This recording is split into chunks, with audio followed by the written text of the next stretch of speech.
সবাইকে অনেক শুভেচ্ছা আর ভালোবাসা জানিয়ে আজকে তোমাদের জন্য নিয়ে আসলাম একটা মাছের ছবি। পেন্সিল শেডে একটা মাছের ছবি। মাছটা কেমন করে আঁকবে ভিডিওটা প্রথম থেকে শেষ পর্যন্ত দেখার জন্য অনুরোধ রইল।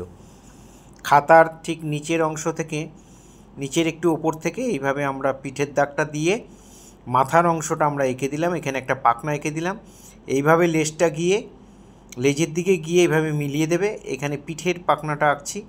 পিঠের পাখনাটা দুটো পার্ট আছে, দুটো পার্টে আমরা এঁকে দিলাম। এই ঘুরিয়ে নিয়ে এই নামিয়ে দিলাম। লেজটা উল্টিয়ে রয়েছে, মাছটা একটু উল্টো দিক থেকে উল্টিয়ে রয়েছে আর কি, এদিক থেকে উল্টো মনে হচ্ছে। লেজটা একটু ব্যাকা হয়ে ঘুরিয়ে রয়েছে, ওই জন্য এইরকম হলো আঁকাটা। ঠোঁটটাকে এঁকে দিলাম, এখানে দুটো সুরের মতো সুর এঁকে দিলাম, এখানে একটা চোখ এঁকে দিলাম। এবার আমরা টোটাল মাছের গায়ে এইভাবে ক্রস ক্রস করে চিহ্ন দিয়ে দেবো, দাগ দিয়ে দেবো। ফার্স্ট টাইম যারা আমার ভিডিও দেখছেন তাদের কাছে বিশেষভাবে অনুরোধ যে আমার চ্যানেলটা সাবস্ক্রাইব করবেন, ভালো লাগলে লাইক কমেন্ট করবেন, আর বেল আইকনটা প্রেস করে রাখবেন, তাহলে ভিডিও পাঠানোর সাথে সাথে নোটিফিকেশান পৌঁছেই যাবে। এইভাবে আমরা এইভাবে ক্রস করে নিলাম, আবার এদিক থেকেও উল্টো দিক থেকে আবার এইভাবে আমরা ক্রস করে নিলাম। এইভাবে পরপর সুন্দর করে প্রত্যেকটা গ্যাপ আস্তে আস্তে মাঝখানটা একটু গ্যাপটা বাড়িয়ে দিয়েছি, আবার লেজের দিকে গিয়ে গ্যাপটা একটু কমে যাবে, বা সমান গ্যাপ হলেও কোনো অসুবিধা নেই। পরপর এইভাবে সুন্দর করে ক্রস করে আমরা এই দাগগুলো টেনে নিলাম। এবার আমরা শেড করব। পেন্সিলটাকে এইভাবে কাত করে ধরে, পেন্সিলের উপরে ধরে এইভাবে আমরা শেডটাকে মাথাটার মধ্যে শেড দিয়ে দিলাম। দিয়ে আমরা এখানে আমি একটা মানে মাথা কাটা থ্যাবড়া তুলি দিয়ে ঘষে দিয়েছি। তোমরা এটা দিয়ে ঘষতে পারো, বা একটু ন্যাকড়া আঙ্গুলের মধ্যে দিয়ে ডলেও দিতে পারো। তারপরে দেখো আমি আবার ইয়ারবাড ইউজ করেছি, সেটাও তোমরা করতে পারো, কোনো অসুবিধা নেই। এইভাবে ইয়ারবাড সবার বাড়িতে থাকে, ইয়ারবাড দিয়ে ঘষে তোমরা মিলিয়ে দিতে পারো। শেডটা মেলানো আছে সেই জন্য একটু মিলিয়ে দেবে। এভাবে লেজটা যেহেতু এইরকম তাই আমরা লম্বা করে মিলিয়ে দিলাম। দেখো লেজের মধ্যে একটা ভাঁজের মতো পড়ে গেল, এখানে আমরা একটু শেড দিয়ে দিলাম। যারা ফেসবুকে আমার ভিডিও ফার্স্ট টাইম দেখছেন তাদের কাছে অনুরোধ যে আমাকে অবশ্যই ফলো করবেন। প্রতিদিন নিত্য নতুন ভিডিও পাওয়ার জন্য আমাকে অবশ্যই ফলো করবেন। একটা ব্যাপার আর কি তোমাদের সঙ্গে শেয়ার করছি, সবাইকেই বলছি, আমার ফেসবুকে দেখাচ্ছে, ইউটিউবেও দেখাচ্ছে যে আমার ফলোয়ার্স থেকে নন ফলোয়ার্স যারা, তারা বেশি আমার ভিডিও দেখছেন।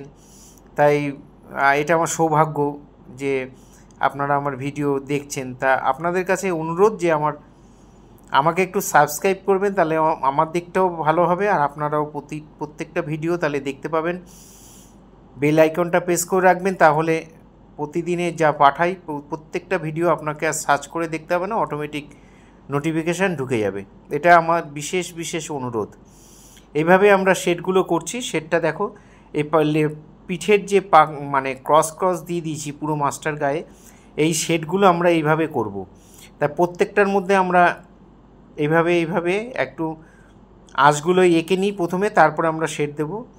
এইভাবে পরপর প্রত্যেকটা গ্যাপের মধ্যে আঁশগুলো এঁকে নেবে। আর পেন্সিল শেডে বর্ডারটা চলে, আগেও বলেছি এখনও বলছি, যে তোমরা এই লাইন ড্রয়িংগুলোকে একটু ডিপ করে নেবে।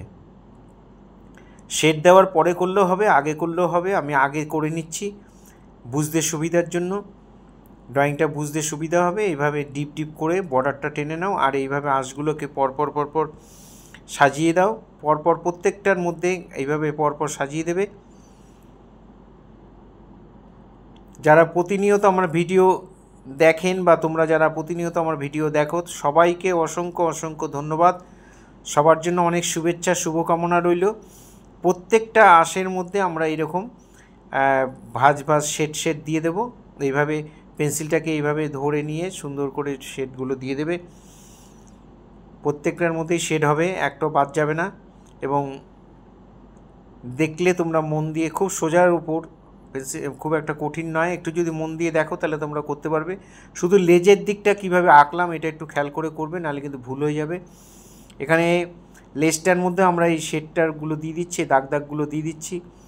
এখানে বর্ডারটাও টেনে দিলাম, সুর দুটো টেনে দিলাম।